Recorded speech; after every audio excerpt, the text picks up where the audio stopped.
Bismillahirrahmanirrahim. Assalamu alaikum. Hello and welcome to lecture 26 on optimization. The course code is MTH374 and it's for Masters of Mathematics students from ComSat's Institute of Information Technology Virtual Campus. Okay, so it's our lecture 26 and as usual a brief recap of what we have done in the last lecture. In the last lecture we talked about simplex method for minimum and we also talked about simplex method with mixed constraints. ठीक है, सो दोनों की हमने बात की थी, simplex method minimum के लिए और simplex method mixed constraints के लिए, दोनों के लिए बात की थी. अब simplex method for minimum क्या था, बहुत आसान था. आपने maximum का प्रॉब्लम आपको सॉल्व करना आ गया, तो minimum का प्रॉब्लम सॉल्व करने के लिए क्या करना है, कुछ कोई फैंसी चीज़ कोई नहीं करनी, बस ये करना है कि जो minimum का प्रॉब्लम है उसका आपने डुअल कैलकुलेट कर लेना.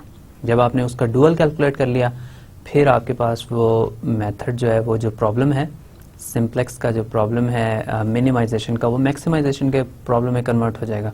डुअल आप कैसे कैलकुलेट करेंगे, डुअल कैलकुलेट करने के लिए आपने सिंपल ये करना है कि आपका जो प्रॉब्लम है उसके कोफिशिएंट्स को मैट्रिक्स फॉर्म में लिखें, कॉन्स्टेंट्स को ऊपर रोज में कॉन्स्टेंट्स को लिखें.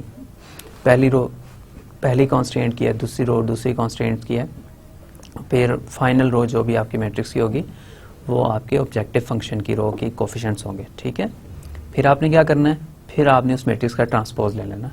आप ट्रांसपोज लेंगे तो अब आपके पास वेरिएबल चेंज कर दें, जो पहले y1 y2 y3 जो भी कर रहे थे, अब x1 x2 और इस तरह के वेरिएबल्स आप इंट्रोड्यूस कर दें. अब आपने वेरिएबल इंट्रोड्यूस कर दिए, अब आप क्या करेंगे, अब इसके बाद इसमें ज़्यादा डिटेल नहीं है, आपने वेरिएबल्स को इंट्रोड्यूस किया, उसके बाद आप नेक्स्ट की तरफ चले जाएंगे. वेरिएबल्स लिए, फिर आपने उसको दोबारा से आप उसका ऑब्जेक्टिव फंक्शन लिख लेंगे और सारी कॉन्स्टेंट्स लिख लेंगे. पहले ग्रेटर देन इक्वल टू की सारी कॉन्स्टेंट्स थी, अब सब लेस देन इक्वल टू की कॉन्स्टेंट्स हो जाएंगी. तो अब आप अपना यूजुअल मेथड से इस मैक्सिमाइजेशन को प्रॉब्लम को सॉल्व कर लें, मैक्सिमा भी इससे मिल जाएगा और जो ओरिजिनल प्रॉब्लम का मिनिमा है वो भी मिल जाएगा और जो ऑब्जेक्टिव जो आपके मैक्सिमा पॉइंट है वो भी मिल जाएगा इस डुअल प्रॉब्लम का, और जो मिनिमा पॉइंट है आपके जो ओरिजिनल प्रॉब्लम का है वो भी मिल जाएगा. ठीक है, तो ये आपके पास सिंपल इसका प्रोसेस था. फिर हमने कहा कि simplex method with mix constants, जब हमारे पास ग्रेटर देन इक्वल टू की कॉन्स्टेंट्स भी हों और इक्वालिटी कॉन्स्टेंट्स भी हों, तो उस केस में हम सिंप्लेक्स मेथड को कैसे अप्लाई करेंगे. वेल उस केस में हमने ये देखा था कि अगर सिंप्लेक्स मेथड में ग्रेटर देन इक्वल टू की भी कॉन्स्टेंट हो और इक्वालिटी की भी कॉन्स्टेंट हो, तो ऐसे केस में हम सिंप्लेक्स मेथड अगर अप्लाई करना चाह रहे हैं तो उसमें फिर हमें थोड़ी मॉडिफिकेशन करनी पड़ेगी. क्योंकि अगर हम सिंप्लेक्स मेथड को एज इट इज़ ले लेते हैं, उसमें स्लैक वेरिएबल भी अपीयर होंगे और सरप्लस वेरिएबल भी अपीयर होंगे. अगर आपके बेसिक वेरिएबल्स में सरप्लस वेरिएबल आ जाएगा तो वो आपका फिजिबल सोल्यूशन नहीं रहेगा, वो आपकी इक्वेशंस को सेटिस्फाई नहीं करेगा. तो अगर आप स्टार्ट ही फिजिबल सोल्यूशन से नहीं कर रहे तो फिर बाकी भी आपके जो टेबल्स बनेंगे वो फिजिबल सोल्यूशन आपको नहीं देंगे. तो इसलिए ये प्रॉब्लम है इसमें. तो जब भी आपके पास मिक्स कॉन्स्टेंट्स होंगी तो आप ये सिंपल सिंप्लेक्स मेथड नहीं यूज़ करेंगे, बल्कि इसका एक और वर्जन है जिसको हम बिग एम मेथड कहते हैं, वो हम अप्लाई करेंगे. तो हमने आज बिग एम मेथड की बात करनी है और उसकी एग्जांपल्स की बात करनी है बेसिकली. ठीक है, तो बिग एम मेथड मैंने आपके साथ स्टार्ट किया था लास्ट टाइम. मेरे पास ये फंक्शन है, इसको मैंने मिनिमाइज करना है और इसके ऊपर ये कॉन्स्टेंट्स हैं, एक लेस देन की कॉन्स्टेंट, एक ग्रेटर देन की, एक इक्वालिटी की कॉन्स्टेंट. ठीक है, आपने सबसे पहले ये करना है कि इस प्रॉब्लम को स्टैंडर्ड फॉर्म में लिखना है. इस प्रॉब्लम की स्टैंडर्ड फॉर्म क्या होगी, इनिशियल के z minus 2x1 minus 2x2, एक तो ये हो गया. इसके बाद कॉन्स्टेंट्स, पहली क्या कॉन्स्टेंट बनेगी, 1/2x1 plus 1/4x2 plus let's say s1 is equal to 4. इस स्लैक वेरिएबल है, इसमें कुछ भी और ऐड करने की जरूरत नहीं. लेकिन ये जो ग्रेटर देन की कांस्टेंट है ना, x1 प्लस 3x2, यहाँ पे आप माइनस s2 करेंगे तो ये कांस्टेंट आपके लिए प्रॉब्लम करेगी. तो आपने क्या करना है, इसमें एक आर्टिफिशियल वेरिएबल भी ऐड करना है, इक्वल टू 20 हो जाएगी. ठीक, फिर इसके बाद फाइनली जो इक्वालिटी की कांस्टेंट है x1 प्लस x2, इसमें भी एक आर्टिफिशियल वेरिएबल ऐड करना है और इसको आप इक्वल टू 10 कर देंगे. ठीक है, तो ये आपके पास हो गया. तो ये सारे के सारे x1, x2, s1, s2, a1, a2, ये सब के सब ग्रेटर देन इक्वल टू 0 हो जाएंगे. लेकिन ये इनफ नहीं है. बिग एम मेथड क्यों कहते हैं इसको, बिग एम कहाँ से आएगा, ये जो आर्टिफिशियल वेरिएबल्स हैं इनको आपने m से मल्टीप्लाई करना है, एक आर्टिफिशियल और दूसरे आर्टिफिशियल वेरिएबल को भी m टाइम्स a2, और इसको यहाँ पे सब्ट्रैक्ट कर देना। लेफ्ट हैंड साइड पे अगर आप पुट करेंगे मिनिमाइजेशन के प्रॉब्लम में तो सब्ट्रैक्ट करेंगे, अगर राइट हैंड साइड पे पुट करेंगे तो फिर उनको ऐड कर रहे होंगे, ठीक है। तो ये आपके पास इसका प्रॉब्लम बन जाएगा, सही है। तो अब यही प्रॉब्लम मैंने यहाँ पे लिखा हुआ है, -m times a1 -m times a2, ये इसमें ऐड करना है। हमने m की वैल्यू बहुत लार्ज ली हुई है, ये मेक श्योर करेगा इन द एंड कि हमारे पास आर्टिफिशियल वेरिएबल्स जो हैं उनकी वैल्यू 0 आ जाएगी, तो ये आपका ऑब्जेक्टिव फंक्शन चेंज नहीं होगा, ठीक है। तो ये आपके पास प्रॉब्लम हो गया। अब इसके बाद हम आगे चलेंगे थोड़ा।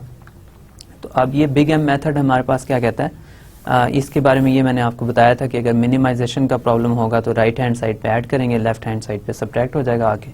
अगर मैक्सिमाइजेशन का प्रॉब्लम होगा तो m टाइम्स ये जो आर्टिफिशियल वेरिएबल्स हैं इनको राइट हैंड साइड पे सब्ट्रैक्ट करेंगे, तो जब आप लेफ्ट हैंड साइड पे इनको लेके जाएंगे तो ये ऐड हो जाएंगे, ठीक है। तो ये आपके पास आ गया।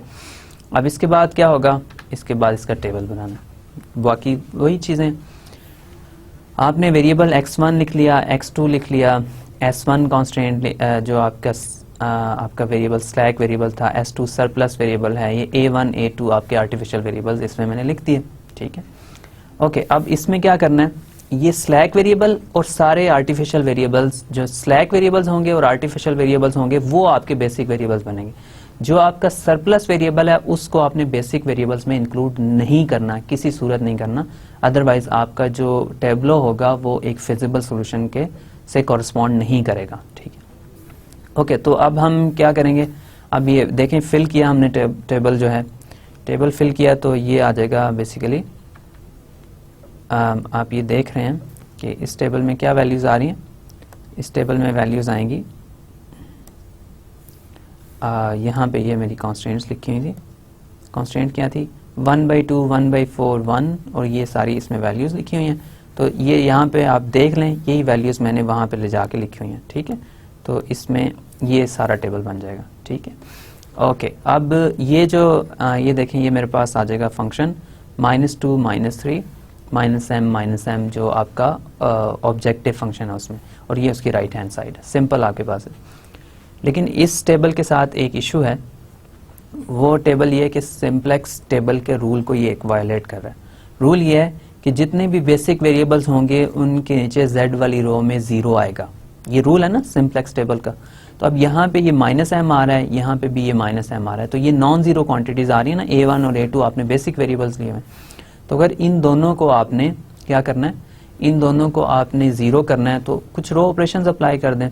कुछ रो ऑपरेशंस आप अप्लाई करेंगे तो अब देखें रो ऑपरेशन किसके साथ करना पड़ेगा, इसको 0 बनाना है ना, तो ये यहाँ पे 1 है तो इसके साथ रो ऑपरेशन हो सकता है, यहाँ पे इसको 0 बनाना है तो इसके साथ रो ऑपरेशन हो सकता है। आप बारी बारी कर लें या दोनों को एक साथ कर लें, एक ही बात है। तो अगर मैंने इसको 0 बनाना है ना, तो इसको m से मल्टीप्लाई करना पड़ेगा और यहाँ ऐड करना पड़ेगा, और फिर इसको भी m से मल्टीप्लाई करके यहाँ ऐड करना पड़ेगा, ये बनेगा ना रो ऑपरेशन इसके, और ये मैंने यहाँ पे किए। तो क्या है, to correct this violation before starting the simplex algorithm the elementary row operations are used as well। तो आप क्या करें, z रो जो है उसमें वो नई z रो जो आएगी उसमें आप प्लस, इस केस में हमने उनको ऐड करना है, जस्ट m टाइम्स रो 1 प्लस m टाइम्स रो 2। तो ये आप करेंगे ना तो इससे आपके पास ये रो आ जाएगी, ठीक है। ये सिंपल है, ये आप कर लेंगे, कोई मसला नहीं आपके लिए, ठीक है। तो m टाइम्स जो आपकी रो a1 की रो है और m टाइम्स a2 की जो रो है उनको करके आप रो जो लास्ट रो है z की रो उसमें ऐड कर देंगे, तो m1 और m2 यहाँ से वैनिश हो जाएंगे। तो आपके पास जो टेबल आएगा फाइनल वही आएगा। अब देखिए ये बेसिक वेरिएबल है ना a1, ये a2 बेसिक वेरिएबल है, इसलिए यहाँ 0 है। इसके बाद s1 बेसिक वेरिएबल है, यहाँ 0 है। तो अब ये इस टेबल के जो क्राइटेरिया उसको वायलेट नहीं कर रहा, सही है, ऐसे ही है ना, ठीक है। So since there are no positive values in the last row this solution is not optimal. Okay, so अब ये मिनिमाइजेशन का प्रॉब्लम है, सॉरी मिनिमाइजेशन का प्रॉब्लम है। तो मिनिमाइजेशन के प्रॉब्लम में मैक्सिमाइजेशन में क्या होता था, अगर यहाँ पे कोई भी नेगेटिव वैल्यू नहीं होगी तो आपका सोल्यूशन ऑप्टिमल है। तो मिनिमाइजेशन के प्रॉब्लम में अगर यहाँ पे कोई भी पॉजिटिव वैल्यू नहीं होगी तो आपका सोल्यूशन ऑप्टिमल होगा। तो अगर यहाँ पे कोई भी पॉजिटिव वैल्यू अकर कर रही है तो आपका सोल्यूशन ऑप्टिमल नहीं है। अब देखें m जो है वो काफ़ी बड़ा नंबर है, हमने बहुत बड़ा नंबर लिया हुआ है, तो ये 2m-2 डेफिनेटली पॉजिटिव होगा, 4m-3 डेफिनेटली पॉजिटिव होगा, दोनों पॉजिटिव हैं। ठीक है। तो इसका मतलब है जो बड़ा पॉजिटिव है वो लेते हैं ना, वहां पे बड़ा नेगेटिव लेते थे, यहाँ पे जो बिगेस्ट पॉजिटिव नंबर है वो ये ले लेंगे आप। तो इस केस में ये वाला पॉजिटिव नंबर है, ये सब दोनों में से बड़ा है, तो ये वाला वेरिएबल जो है ना ये आपका क्या है, ये एंटरिंग वेरिएबल है। ऐसे ही है ना, ये वाला वेरिएबल एंटरिंग है। और लिविंग वेरिएबल कौन सा है, लिविंग वेरिएबल में रेशो, वही रेशो जो लिविंग है वो उसका रूल सेम रहता है कि आपने स्मॉलेस्ट रेशो चेक करनी है। तो 4 डिवाइडेड बाई 1/4 16 हो जाएगा, 20 डिवाइडेड बाई 3 क्या हो जाएगा, 20 डिवाइडेड बाई 3 और 10, ये 10 है, तो ये 6 पॉइंट समथिंग आ रहा है, तो ये डेफिनेटली सबसे स्मॉलर है ना। तो ये जो येलो रो है मेरे पास, ये A1 लिविंग वेरिएबल है, ठीक है। A1 क्या है, लिविंग वेरिएबल है, इसको आपने बेसिक वेरिएबल्स में से निकाल देना, ठीक है। अच्छा, अगर इसको मैं बेसिक वेरिएबल्स में से निकाल देता हूं तो फिर क्या होगा, फिर आप इसको देखेंगे कि अब आपने इसके ऊपर कुछ ऑपरेशंस करने हैं ना। ये वाला पिवट है तो यहाँ इसको 1/इसको 3 से डिवाइड करना पड़ेगा, और फिर इसको 0 बनाना है, इसको भी 0 बनाना है, इसको भी 0 बनाना है। तो ये कुछ रो ऑपरेशंस आप करेंगे, ठीक है। तो ये मैंने कर दिए, यहाँ पे इसको 0 बना दिया, इसको 1 बना दिया, इसको भी 0 बना दिया, इसको भी 0 बना दिया, ठीक है। अब दोबारा से आपने देखना है कि पॉजिटिव वैल्यू तो नहीं है कोई, तो अब यहाँ पे मैंने x2 लिख दिया और ये आपका जो वेरिएबल A1 था वो यहाँ से चला गया, ठीक है। अब दोबारा से एंटरिंग वेरिएबल में ये 2/3 m-1 ये पॉजिटिव है ना, तो ये वाली जो वैल्यू है ये सबसे ज़्यादा पॉजिटिव है, ठीक है, सबसे बड़ी है, तो ये एंटरिंग वेरिएबल हो जाएगा, ठीक है। ये एंटर हो रहा है, लीव कौन सा करेगा ये भी आप देख लें, रेशो कैलकुलेट करनी है ना। तो ये आपका पिवट कॉलम है, 7/3 को 5/12 से अगर आप डिवाइड करेंगे तो ये काफ़ी बड़ा नंबर आएगा, ये आ जाएगा बेसिकली 7/3 इंटू 12/5, 7/3 इंटू 12/5 ये आएगा ना, 84/15 ये आएगा, ठीक है।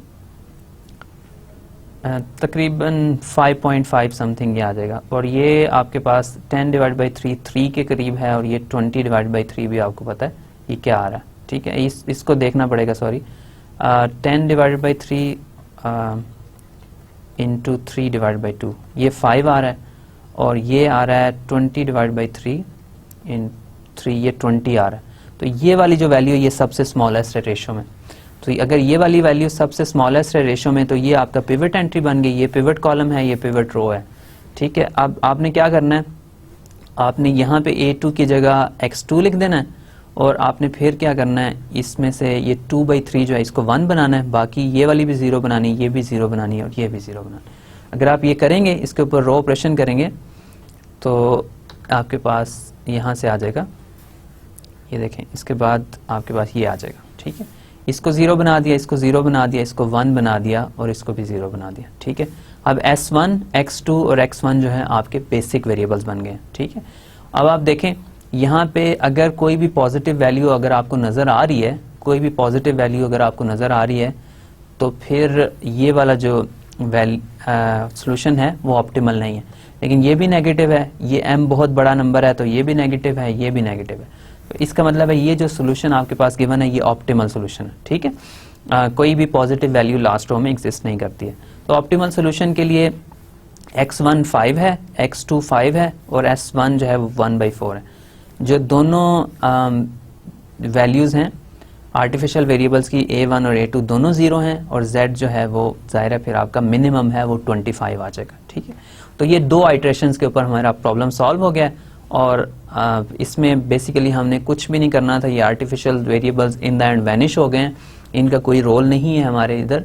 लेकिन पॉइंट सिर्फ ये है कि अगर हम आर्टिफिशियल वेरिएबल इंट्रोड्यूस नहीं करेंगे तो ये वाला जो सिंप्लेक्स मेथड है वो कंसिस्टेंट नहीं रहता है, तो उसमें जो आपको सोल्यूशन मिलता है वो फिजिबल सोल्यूशन ही नहीं है, तो उसके बाद वो फिर आपका नेक्स्ट प्रोसेस भी वर्क नहीं करेगा, ठीक है। तो ये बेसिकली इसमें आइडिया था कि आपने बिग एम में इंट्रोड्यूस करना है, और अगर उसको इंट्रोड्यूस करने के बाद हमने basically same simplex method apply करना है और सिमिलरली सोल्यूशन फाइंड करना है जिस तरह से हम पहले करते आ रहे हैं, ठीक है। तो ये होपफुली आपको क्लियर होगा, इसमें कोई भी कंफ्यूजन नहीं होगी कि मतलब ये वैल्यूज़ क्या होंगी और इसको कैसे करेंगे। इसकी ऑब्जर्वेशंस हैं कुछ मेरे पास कि in the final tableau If one or more artificial variables are still basic and has a non-zero value, then the problem has an infeasible solution. उसका feasible solution exist नहीं करता है, ठीक है। तो अगर आपके जो artificial variables हैं वो basic रहे हैं अभी भी, अब देखें यहाँ पे मैंने problem solve किया ना, तो ये artificial दोनों पहले basic थे, अब दोनों non basic variables हो गए हैं, चले गए यहाँ से, ठीक है। तो इसका मतलब ये हुआ कि इन दोनों की वैल्यू जीरो हो गई है ना, इन दोनों की वैल्यू अगर एक भी नॉन जीरो होगी तो और बेसिक वेरिएबल्स होंगे और एक भी वैल्यू नॉन जीरो होगी तो प्रॉब्लम का इनफिजिबल सोल्यूशन होगा, उसका फिजिबल सोल्यूशन एग्जिस्ट नहीं करेगा, ठीक है। और दूसरी के बात यह है कि all other nodes are still valid in the big M method. जो भी हमारे पास सिंप्लेक्स मेथड के नोड्स थे बाकी के सारे, वो सब अभी भी सिंप्लेक्स मेथड में भी वैलिड है, ठीक है, बिग एम मेथड में भी वैलिड है। तो सिंप्लेक्स मेथड ही है ना बिग एम मेथड, थोड़ा सा इसको चेंज करते हैं, आर्टिफिशियल वेरिएबल्स आते हैं हमारे इसमें, बाकी सब का सब वही सिंप्लेक्स मेथड, वही स्टेप्स हैं, वही आइट्रेशंस हैं, उसी तरह हम एग्जांपल्स को सॉल्व करते हैं। लेकिन सिर्फ वेरिएबल थोड़े ज़्यादा होते हैं और स्ट्रेटजी वेरिएबल्स, बेसिक वेरिएबल्स की थोड़ी चेंज है, बाकी सब कुछ सेम है, ठीक है। तो इसके अलावा इसके स्पेशल केसेस क्या हो सकते हैं? In the final tableau if one or more artificial variables a1, a2 up to so on are still basic, has a non-zero value, जाहिर है ये मैंने अभी आपको बताया कि problem has an infeasible solution. If there is a zero under one or more non-basic variables in the last tableau, okay, optimal solution tableau, then there is a multiple optimal solution. अगर आपके पास non-basic variables के नीचे last tableau में zero है, non-basic variables के नीचे optimal tableau में zero है, तो आपके पास इसका मल्टीपल सोल्यूशन होंगे। अब नॉन बेसिक वेरिएबल्स हैं S2, A1 और A2, इन सब के नीचे जीरो नहीं है, तो इसका मतलब है इसका यूनिक सोल्यूशन है, मल्टीपल सोल्यूशंस नहीं है। लेकिन अगर ऐसा क्राइटेरिया हो कि अगर इसमें जीरो आ रहा हो कोई, तो इसके मल्टीपल सोल्यूशन होंगे, मल्टीपल ऑप्टिमल सोल्यूशंस होंगे, ठीक है। When determining the leaving variable of any tableau, if there is no positive ratio, all the entries in the pivot column are negative or zero, then the solution is unbounded. अगर आप ratios find करते हैं, कोई ratio आपको positive मिलती नहीं है, या तो रेशियो आप फाइंड नहीं कर सकते, इन्फिनिटी हो जाती है, या फिर जो रेशियो आती है वो नेगेटिव आ जाती है, तो इसका मतलब ये है कि आपका जो सोल्यूशन है वो अनबाउंडेड हो गया है, ठीक है। बाउंडेड सोल्यूशन आपकी प्रॉब्लम का एग्जिस्ट नहीं करता। ये वाली ऑब्जर्वेशन जो है ये सिंप्लेक्स टैब्लो के ऊपर भी थी ना, इस सिंप्लेक्स टैब्लो में भी हमने इनकी बात की थी, तो इस यहाँ पे हम दोबारा एम्फेसाइज करने के लिए दोबारा इनको लिख रहे हैं कि ये सारे क्राइटेरियंस जो हैं ये होल्ड करेंगे, ठीक है। तो इनको आपने अच्छी तरह देखना है, समझना है, याद रखना है, ताकि ये जब अगर आपसे पूछे जाएं तो आपको पता हो ये चीज़ें, ठीक है। ओके, अब एक एग्जांपल और, एक दो एग्जांपल्स देखते हैं कितनी हम कर सकते हैं। एक दो एग्जांपल्स हम इसकी और करते हैं बिग एम मेथड से, और फिर इंशाल्लाह इसको हम क्लोज करेंगे। तो हमारे पास ये प्रॉब्लम है, इसको simplex method, basically simplex method से जब मैं यहाँ पे लिख रहा हूँ तो इसका मतलब है बिग एम मेथड से करना है, ठीक है। बिग एम मेथड से करना है, फंक्शन गिवन है और वेरिएबल्स गिवन है, 3 वेरिएबल्स हैं, काफ़ी सारे वेरिएबल्स हो जाएंगे जब हम इसको सॉल्व करेंगे, लेकिन हम करते हैं। क्या है हमारे पास function z minus x1 minus 5x2 minus 2x3, और इसके अलावा कुछ और भी इसमें ऐड होगा, आपको पता है क्या ऐड होगा, तो ये हो जाएगा 4x1 plus x2 plus 3x3 plus S1 is equal to 6, S1 है, ठीक है। और फिर है x1 plus 4x2 plus 2x3 minus S2 slack, ये सरप्लस वेरिएबल इसमें माइनस कर दिया, प्लस एक artificial variable A1 is equal to 8, ये हो गया। दूसरा क्या हो जाएगा फिर, last constraint 3x1 plus 2x2 plus 6x3 plus 6x3 plus S3 is equal to 12, ठीक है, ये हो गया। अब एक आर्टिफिशियल वेरिएबल है तो यहाँ मैंने ऐड करना है माइनस m टाइम्स A1, ठीक है, इक्वल टू 0। तो अगर लेफ्ट हैंड साइड पे करूँगा तो माइनस साइन के साथ करूँगा, अगर राइट हैंड साइड पे करूँगा तो पॉजिटिव साइन के साथ करूँगा, ठीक है। और आपको पता है कि x1, x2, x3, a1, s1, s2, s3 ये सब की सब पॉजिटिव हैं, ये 0 है। अब इनको मैं टेबल फॉर्म में लिखूंगा, इसको सॉल्व करना है ना, इसको टेबल अगर मैं यहाँ पे बनाऊंगा तो टेबल क्या हो जाएगा, यहाँ पे बेसिक वेरिएबल्स आएंगे, ठीक है। बेसिक वेरिएबल्स यहाँ पे लिखूंगा तो वेरिएबल्स सारे क्या हैं, वेरिएबल्स हैं x1, x2, x3, s1, s2, s3 और आर्टिफिशियल वेरिएबल a1, ठीक है, राइट हैंड साइड, ठीक है। और यहाँ पे z लिखेंगे हम, हमारा जो फंक्शन है उसके कोफिशिएंट्स। और बेसिक वेरिएबल्स क्या हैं, मैंने आपको बताया था basic variables, starting basic variables हम क्या लेंगे, स्लैक वेरिएबल्स और आर्टिफिशियल वेरिएबल, ठीक है, सरप्लस नहीं लेंगे। तो S1, S1, A1, S3 ये होगा, ठीक है, S1, A1 और S3, ठीक है। ये हम लिख लेते हैं S1, A1 और S3, ठीक है। अब इसको फिल कर लें टेबल को, टेबल को फिल करेंगे तो आपके पास बेसिकली आ जाएगा 4 1 3 4 1 3 1 0 0 0 और फिर उसके साथ आएगा 6, राइट हैंड साइड 6। अच्छा, इसके बाद क्या आएगा, 1 4 2 1 4 2 4 2, ये सेकेंड कॉन्स्टेंट है, 1 4 2 और फिर 0 -1 0 -1 0 और 1 0 -1 0 1 और 8, ठीक है, ये आ गया। और थर्ड क्या आएगी, थर्ड कांस्टेंट है आपके पास 3 2 6 3 2 6 0 0 1 0 और 12, ठीक है, ये आ जाएगा। z की वैल्यू क्या आएगी, z की वैल्यू आएगी -1 -5 -2 -1 -5 -2 और इसके अलावा 0 0 0 -m और 0, ठीक है। अब आप फिर वही बात है कि ये बेसिक वेरिएबल है ना a1 बेसिक वेरिएबल है, तो इसके अंदर एक नेगेटिव क्वांटिटी आ रही है, 0 नहीं आ रहा।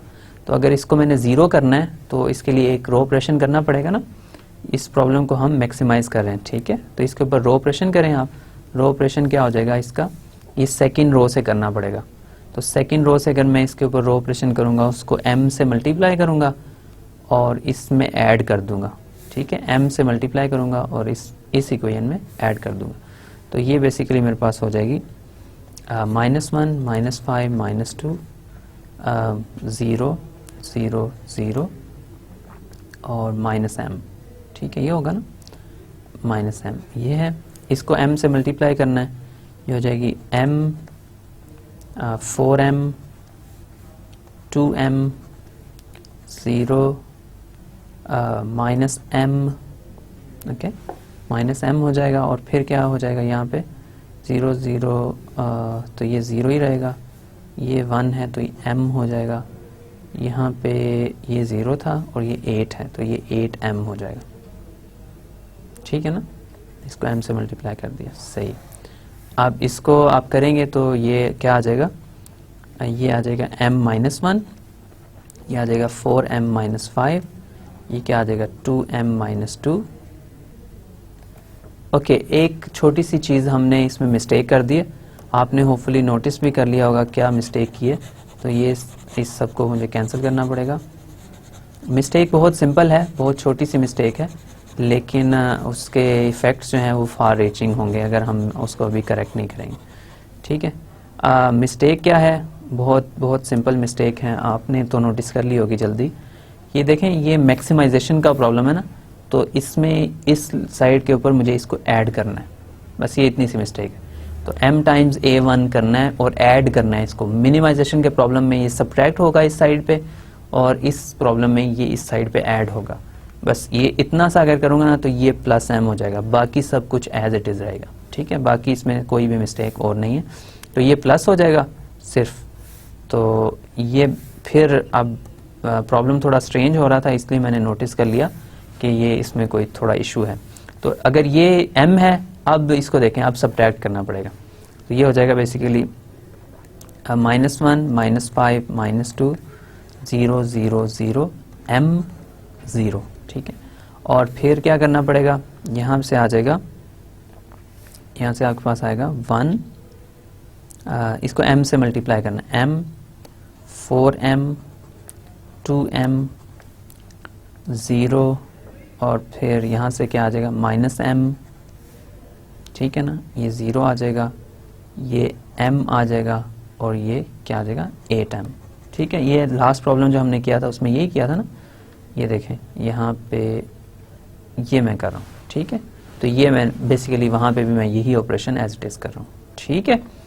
ओके, अब यहाँ से मैं करूँगा तो इसको सब्ट्रैक्ट करना है ना, इसको सब्ट्रैक्ट करूँगा, ये माइनस हो जाएगा, ये minus minus plus minus minus, तो ये आ जाएगा -m -1, ये क्या आ जाएगा -4m -5, ये क्या आ जाएगा -2m -2, ये क्या आ जाएगा m, ये क्या आ जाएगा 0, ये 0 आ जाएगा, ये क्या आ जाएगा, ये -8m आ जाएगा, ठीक है।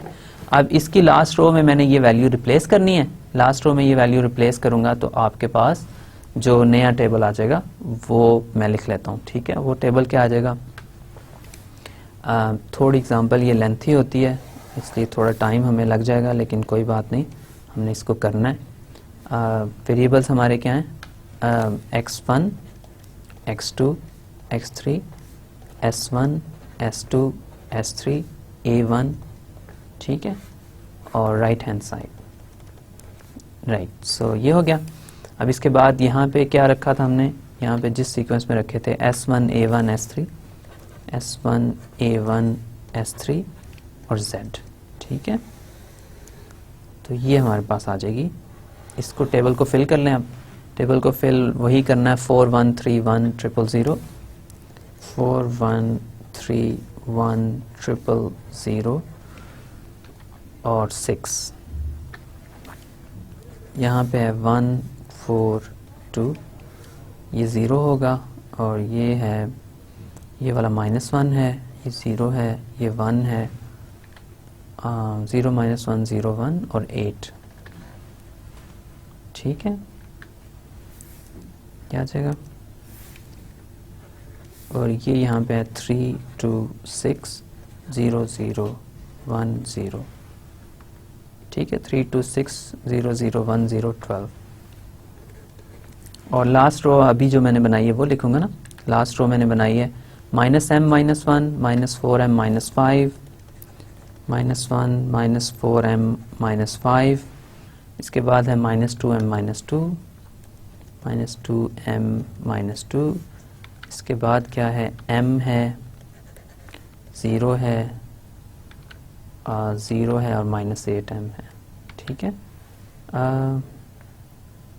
1 2 3 4, ठीक है, 1 2 3 4 0, फिर जस्ट 1 सेकेंड, ये 0 है, फिर यहाँ पे एक और 0 होना चाहिए ना, 1 2 3 4 5 8 1 2 3 4 5 6 7 8, ओके। तो ये वाली टर्म मैंने लिख ली, ये वाली भी लिख ली, ये वाली भी, यहाँ पे 0 होना चाहिए, फिर m आएगा, ठीक है। तो यहाँ पे ये वाला 0 है, ये हमने बहुत केयरफुल रहना, अगर हम एक भी मिस्टेक करेंगे ना तो हम बहुत दूर चले जाएंगे, तो जितनी मिस्टेक्स होंगी उतना हमारे लिए प्रॉब्लम होगा, ठीक है।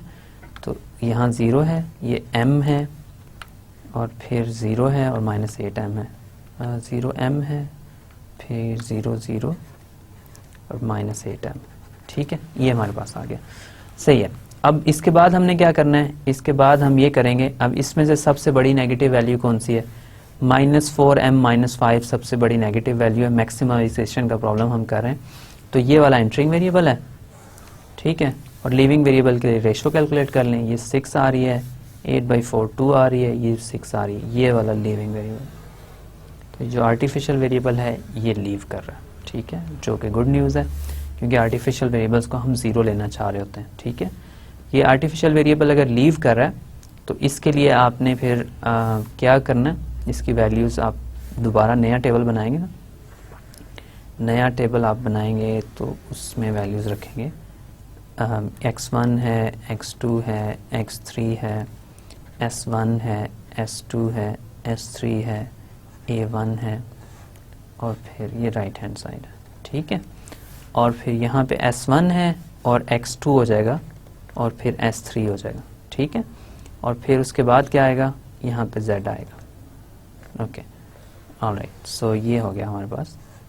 अच्छा, अब यहाँ पे ये जो है इसको पिवट का जो एंट्री है इसको 1 बनाना है ना सबको, इसको 1 अभी बना लेते हैं। 1/4 ये 1 हो जाएगा, यहाँ पे ये हो जाएगा 1/2 ये 0 आ जाएगा, ये -1/2 आ जाएगा, ये 0 आ जाएगा, ये 1 यहाँ पे 1/2 आ जाएगा और यहाँ पे ये आ जाएगा 2 से 4 से डिवाइड कर रहा हूँ ना, सॉरी 4 से डिवाइड कर, ये 1/2 है, ये -1/4 है, ये 1/4 है और ये 2 हो जाएगा, ठीक है, राइट। सो ये हमारे पास आ गया। ओके, तो अब इसके बाद क्या होगा, इसके बाद ये होगा कि अब ये पहली रो भी लिखनी है और ये बाकी 2 रोज भी लिखनी है। ओके, जैसे मैंने कहा थोड़ा सा लेंथी होता है हमेशा ये, लेकिन हम कर लेंगे तो हमें आ जाएगा इंशाल्लाह। तो अब इसको 0 बनाना है तो इन दोनों को बेसिकली सब्ट्रैक्ट कर दें आपस में। तो 4 - 1/4 क्या होगा, 4 - 1/4 होगा 16 - 1/4, 15/4 हो जाएगा, 15/4, ठीक है। तो 15/4 ये आ गया, फिर उसके बाद ये तो 0 हो जाएगा ना, इसको करना है तो ये हो जाएगा 3 - 1/2, 3 - 1/2, तो ये हो जाएगा 5/2, ठीक है, पॉजिटिव का 5/2। 1 - 0 1 ही रहेगा, 0 और ऐड कर रहे हैं ना बेसिकली, तो सॉरी सब्ट्रैक्ट कर रहे हैं बिल्कुल, 1 माइनस, तो 4 - 1/2 ठीक किया मैंने। ओके, ठीक है, तो 1 - 0 माइनस ये हो जाएगा ना 0 + 1/4, ये 1/4 हो जाएगा यहाँ पे, पॉजिटिव 1/4, ठीक है। और यहाँ पे ये 0 ही रहेगा, ये वाली वैल्यू क्या आ जाएगी, 0 - 1/4, ये -1/4 हो जाएगा।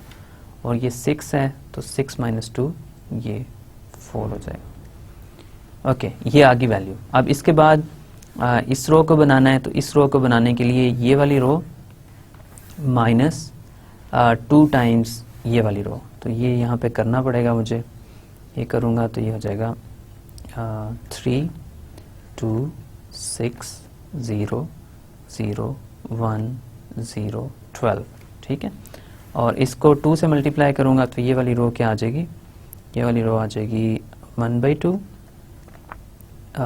2 आ जाएगी, 1 आ जाएगा, 0 आ जाएगा, -1/2 आ जाएगा, 0 हो जाएगा, 1/2 हो जाएगा और 4 हो जाएगा, ठीक है। ये आएगा ना, इसको सब्ट्रैक्ट करना है, माइनस माइनस माइनस, ये प्लस हो जाएगा, ये माइनस, ये माइनस।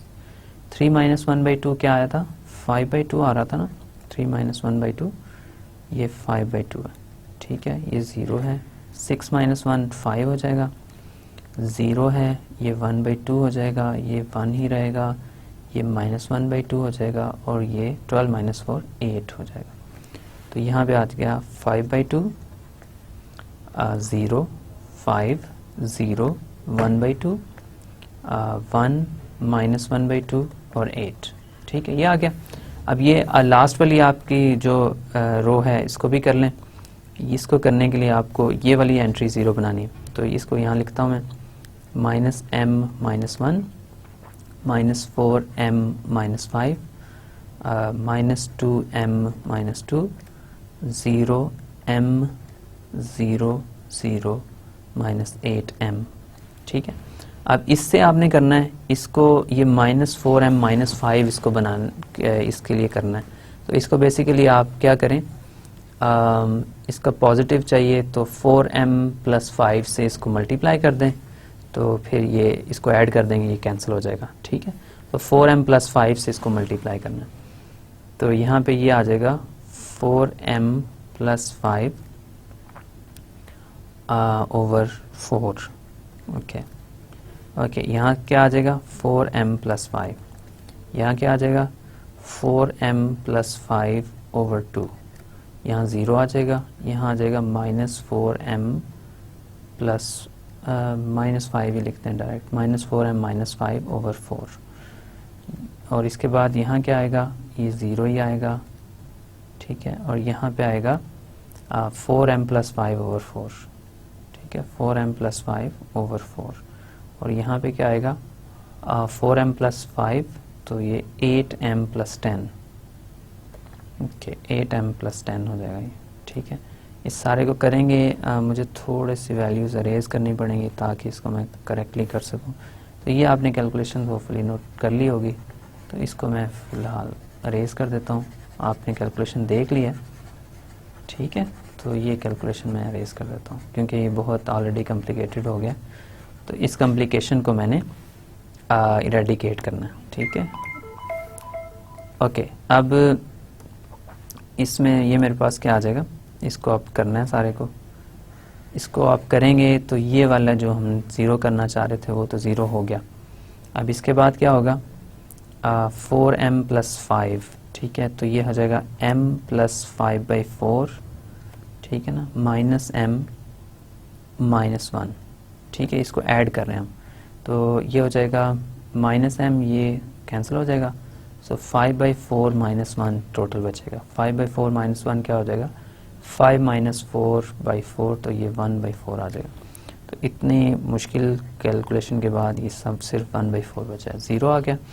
ये क्या हो जाएगा, ये हो जाएगा आपके पास, इसको फिर स्पेस को जाने के लिए मैं थोड़ा सा इसको अरेज करता हूँ।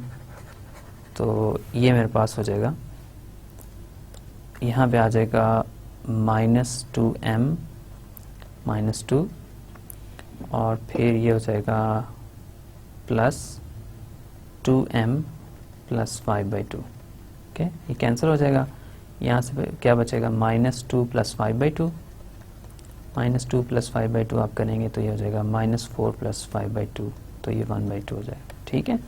ये 1/2 आ गया, ये 0 आ गया। ये क्या आ जाएगा m -4m/4, तो ये -m हो जाएगा, और फिर -5/4 हो जाएगा। तो ये वाली वैल्यू आ रही है -5/4, ठीक है। यहाँ पे ये 0 आ रहा है, ये 4m + 5/4 आ रहा है, और ये क्या आ रहा है आपके पास, ये आ रहा है -8m, और 8m कैंसिल हो जाएंगे, तो यहाँ से 10 बचेगा, ठीक है। ओके, तो अब ये सारी वैल्यूज़ कैलकुलेट करने के बाद मुझे ये मिला है कि ये सब कुछ आ रहा है 1/4, ये 1/4 है, ये 0 है, ये 1/2 है, ये 0 है, ये -5/4 है, और ये 0 है, और ये 4m + 5 है / 4, और ये 10 है, ठीक है। ये आपके पास आ गया। अब इसमें एक वैल्यू अभी भी नेगेटिव है ना, हम मैक्सिमा का प्रॉब्लम सॉल्व करें, तो ये जो वैल्यू नेगेटिव है, ये वाली वैल्यू नेगेटिव है, तो ये नेगेटिव वैल्यू अब ये एंटरिंग वेरिएबल, ठीक है, ये एंटरिंग वेरिएबल हो गया ना। अब लीविंग वेरिएबल कौन सा है, इसमें रेशो कैलकुलेट करने पड़ेंगे, तो ये हो जाएगा 4, और इसको 1/4 से आप डिवाइड करेंगे तो ये बेसिकली हो जाएगा आपके पास 16, और ये इसको 2 को -1/4 से आप डिवाइड करेंगे तो ये नेगेटिव वैल्यू आ जाएगी, और ये 16 आ गया, ठीक है। तो S2 आपका एंटरिंग वेरिएबल है, और S1 और S3 दोनों के दरमियान में से कोई भी आप लीविंग वेरिएबल ले सकते हैं। तो लेट्स से मैं लीविंग वेरिएबल ले लेता हूँ S1 को, ठीक है। S1 लीव कर रहा है और S2 एंटर हो रहा है, ये आपके पास लीविंग वेरिएबल है, ठीक है, प्रोवाइडेड हमने जो कैलकुलेशंस किए हैं वो सब ठीक है, ये माइनस है, तो ये वाला लीविंग वेरिएबल। अब इसको करने के लिए अब मुझे फिर नेक्स्ट स्लाइड पे जाना पड़ेगा, तो मेरे पास हो जाएगा ये बेसिक वेरिएबल्स यहाँ पे आएंगे, ये x1 है, x2 है, x3 है, फिर s1 है, s2 है, s3 है, और फिर a1 है, ठीक है, और फिर राइट हैंड साइड है, ठीक है, ये हो जाएगा। फिर इसके बाद हमने क्या करना है, इन वैल्यूज़ को हमने लिखना है वहाँ पे, ठीक है। तो इसमें ये 1/4 को मैंने 1 बनाना है, तो इस सारी को 4 से मल्टीप्लाई कर देता हूँ, तो ये बेसिकली हो जाएगा आपके पास 1505 1505 41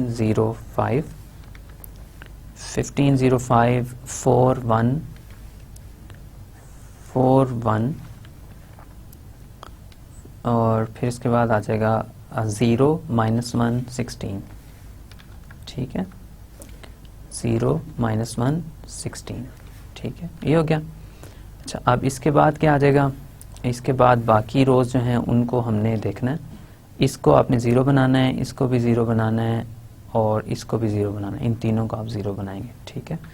तो अब इसको अगर आप करें तो देख लें ये क्या होगा। अब इसमें से एक रो अगर आप ले लें, कोई सी एक रो अगर मैं कर दूं, तो ये लास्ट वाली देखते हैं। लास्ट वाली है 1/4, 1/4 है, 0 है, 1/2 है और फिर 0 है और -5/4 है, 0 -5/4 है और फिर 0 है, 4m + 5/4 है और फिर 10 है, ठीक है, ये 10। ओके, अब इसको आपने 0 बनाना है, -5/4 को 0 बनाना ना, तो -5/4 को 0 बनाना इस 1 के थ्रू। तो इस पूरी जो इक्वेशन है इसको 5/4 से आप मल्टीप्लाई करेंगे तो आपके पास ये बनेगा फिर। तो 5/4 से आप मल्टीप्लाई करेंगे 75/4 ये आ जाएगा, ये 0 आ जाएगा और ये 5/4 से मल्टीप्लाई कर रहे हैं तो ये 25/4 हो जाएगा, ये 5/4 तो ये 5 हो जाएगा, ये 5/4 हो जाएगा, ये 0 हो जाएगा और ये -5/4 हो जाएगा और ये आपके पास आ जाएगा 20 आ जाएगा, ठीक है। अब इसको ऐड करना है जस्ट, ठीक है, ऐड करेंगे तो 75/4 तो ये 76/4 हो जाएगा, 76/4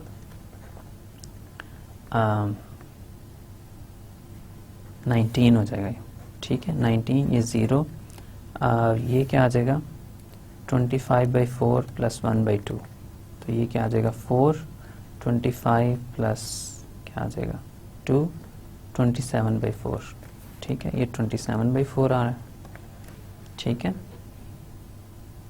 ओके, फिर इसके बाद क्या आएगा, इसके बाद ये आ जाएगा 5, ये 0 आ जाएगा, ये भी 0 आ जाएगा, ये 4m आ जाएगा और ये 30 आ जाएगा, ठीक। अब यहाँ पे मैं लास्ट रो लिखता हूँ। लास्ट रो अगर आप लिखेंगे ना तो वो हो जाएगी 19, 0, 27/4 और 5, 0, 0, 4m और फाइनली 30, ठीक है। अब यहाँ पे वेरिएबल्स क्या आ रहे हैं, ये वेरिएबल्स ज़रा लिख लें। बेसिक वेरिएबल्स हैं s1 की जगह s2 आ जाएगा, s2, x2, s3, s2,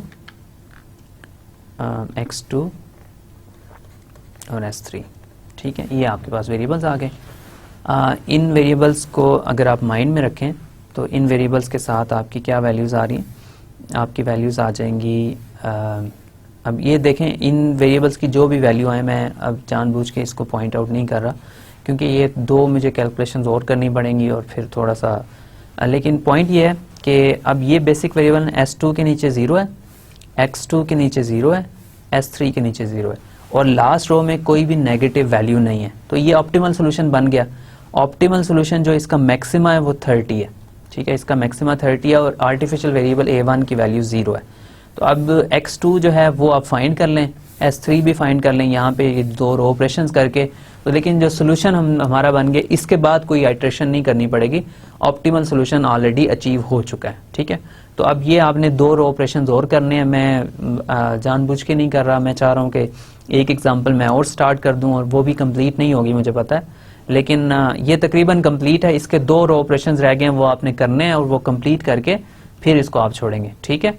तो इसमें लेकिन जो सोल्यूशन मैंने अचीव कर लिया है वो अब ऑप्टिमल सोल्यूशन है और हमारे पास इसका यूनिक सोल्यूशन है, जो नॉन बेसिक वेरिएबल्स हैं उनके नीचे किसी के लिए भी 0 नहीं आ रहा है, ठीक है।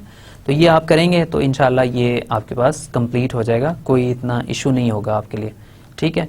मेरे पास एक एग्जांपल और है, ये मिनिमाइजेशन का प्रॉब्लम है और इस मिनिमाइजेशन के प्रॉब्लम को मैंने स्टार्ट करना है और अगर तो शॉर्ट इनफ हुआ तो हो जाएगा, लेकिन मुश्किल है, ये इतना स्मॉल प्रॉब्लम नहीं है। तो ये ग्रेटर देन इक्वल टू की कॉन्स्टेंट है, ये भी ये लेस देन इक्वल टू की कॉन्स्टेंट है और एक इक्वालिटी की कॉन्स्टेंट है।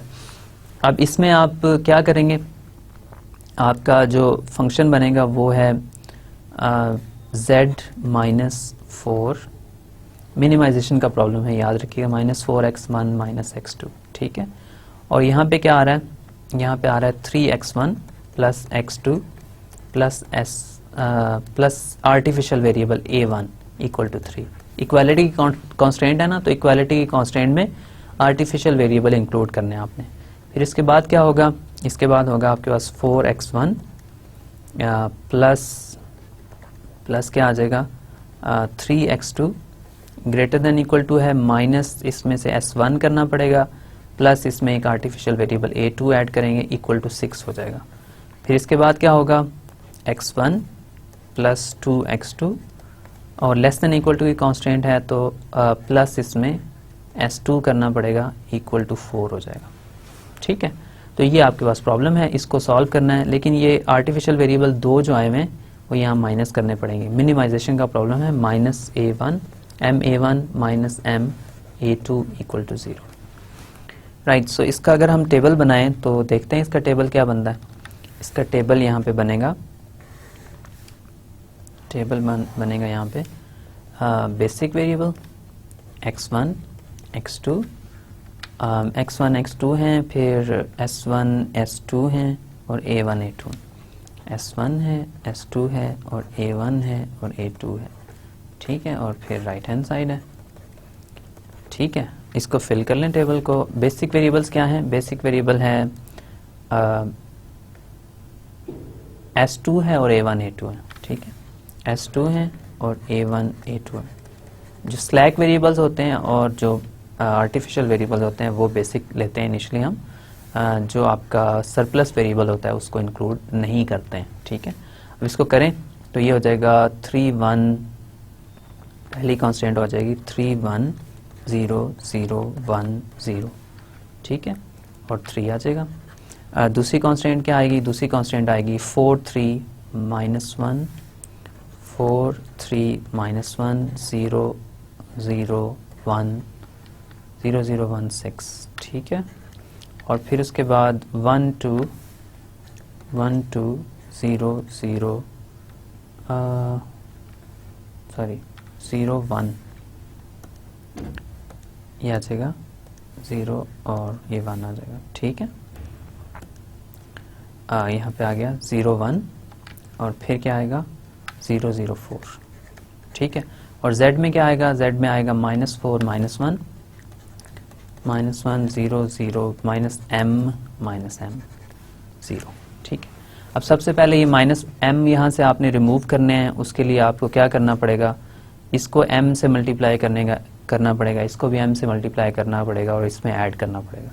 तो बेसिकली आपके पास ये हो जाएगा -4 -1 0 0 -m 0 और यहाँ पे आ जाएगा 3m m 0 0 m 0 3m।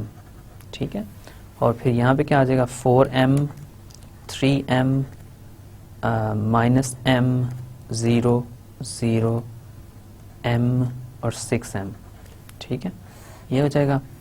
अब इसके बाद इन तीनों को आप ऐड कर लें तो ये बेसिकली आपके पास आ जाएगा 4 + 3 7m -4 7m -4। यहाँ पे क्या आ जाएगा 4m -1, यहाँ पे क्या आ जाएगा -m, यहाँ 0 आ जाएगा, यहाँ 0 आ जाएगा, यहाँ पे भी 0 आ जाएगा और ये 9m हो जाएगा। ठीक है, ये आपके पास आ गई बेसिकली। ठीक है, अब इसको आप यहाँ पे रखना चाहें तो यहाँ पे मैं अगर नीचे ही लिख दूँ, अगर आप मुझे अलाउ करें, तो ये आपका नेक्स्ट स्टेप है, लेकिन हमें इतना ज़्यादा करने की ज़रूरत नहीं है। 7m -4, ये 4m -1 है, ये -m है और ये है आपके पास 0 है, ये 0 है, ये 0 है और ये 9m है। जब इसको मैंने चेंज कर दिया, ये इसको इंटरचेंज कर लें आप। ठीक है, ये हो गया। अब इसके बाद क्या होगा, इसके बाद हम ये करेंगे, इसमें से जो सबसे बड़ी पॉजिटिव वैल्यू है वो आपने देखनी है। मिनिमाइजेशन का प्रॉब्लम है ना, मिनिमाइज करना है, तो इसमें सबसे बड़ी पॉजिटिव वैल्यू कौन सी है, ये वाली सबसे बड़ी पॉजिटिव वैल्यू है, ये एंटरिंग वेरिएबल है। ठीक है, ये एंटर होगा। और लीविंग वेरिएबल कौन सा है, 3/3 1 है, 6/4 तो ये 1 से बड़ा है और 4/4 4 है, तो ये 1 से बड़ा है, तो ये वाला आपका वेरिएबल जो है ये लीव कर रहा है। ठीक है, एंटरिंग वेरिएबल ये है, लीविंग वेरिएबल s2। इसको आप करेंगे तो आपके पास आ जाएगा क्या आएगा, आप यहाँ पे वैल्यूज़ कैलकुलेट करेंगे, इसके ऊपर रो ऑपरेशंस करेंगे, तो आप इसको कैलकुलेट कर लें, आपके पास वैल्यूज़ आ जाएंगी, कोई इतना इशू नहीं होगा। ठीक है, तो अब मैं इसको यहाँ पे स्टॉप करता हूँ। यहाँ पे कैलकुलेशंस हैं आगे, आई एम श्योर आप कर लेंगे और उसके बाद आपके पास सोल्यूशन आ जाएगा इस मिनिमाइजेशन प्रॉब्लम का, जिस तरह हमने मैक्सिमाइजेशन प्रॉब्लम का फाइंड किया। तो बिग एम मेथड को मैं बेसिकली क्लोज कर रहा हूँ। तो बिग एम मेथड की हमने 3 एग्जांपल्स देखी हैं, 1-2 हमने कंप्लीट किए हैं तकरीबन, ये थर्ड वाली आपके लिए मैं छोड़ रहा हूँ। इसका भी मैंने मेजर पोर्शन कर दिया है।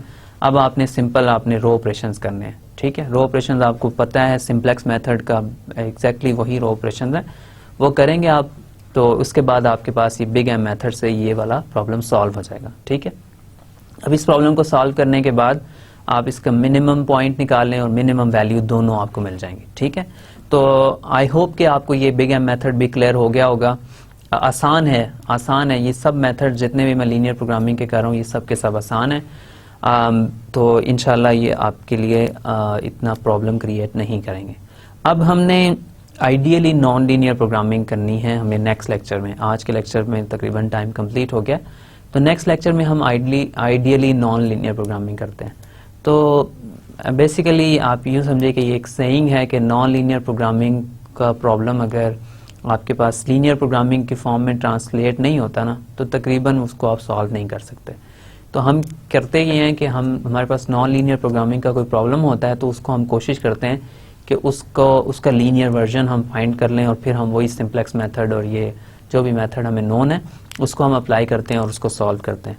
तो आपने होपफुली देखा होगा कैलकुलस वगैरह में कि कुछ नॉन लीनियर फंक्शंस होते हैं, उनकी हम लीनियर अप्रॉक्सीमेशन फाइंड कर सकते हैं। ठीक है, तो उनको हम अप्रॉक्सीमेट कर सकते हैं लाइंस के साथ। स्पेशली अगर आपने न्यूमेरिकल एनालिसिस का कोर्स पढ़ा हुआ है तो वहाँ पे हम देखते हैं कि मे बी कुछ ऐसे फंक्शंस होते हैं, पॉलिनोमियल फंक्शंस होते हैं, उनकी हम लीनियर अप्रॉक्सीमेशंस फाइंड करते हैं।